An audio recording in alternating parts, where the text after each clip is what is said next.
Napasok na ba sa sasakyan yung mga gamit natin? Magsikilos na nga kayo, ano? Wala tayong lakad, ha? Huwag na kaya tayo tumuloy. Ako, kagabi pa ako ready. Like, di naman halata, di ba? Nakamaleta na ako. Hoy, gumising ka na dyan, princess! Bilisan mo, alis na tayo! Ano ba?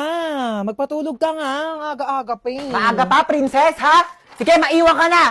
Hoy, ikaw, ano na? Iwan ka na ba dito? Bilis lang akong kumilos. Unahin ninyong sarili ninyo. Sos, kaganyan-ganyan ka, tapos mamaya ikaw na lang inaantay kasi napakabagal mong kumilos. Tara na. Wait lang kasi. Kita mong nagliligpit pa ako ng gamit dito, oh. Tsaka magme-makeup pa ako.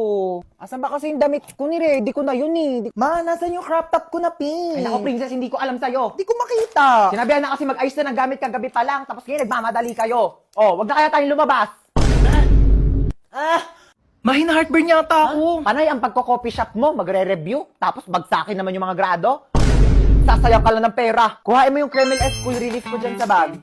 Liquid format na yan.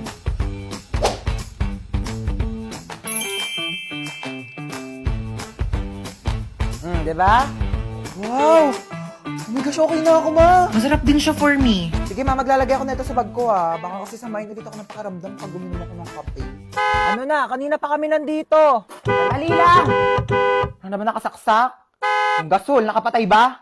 Yung rice cooker. Ay, yung gripo. Baka bahain tayo dito, Diyos ko!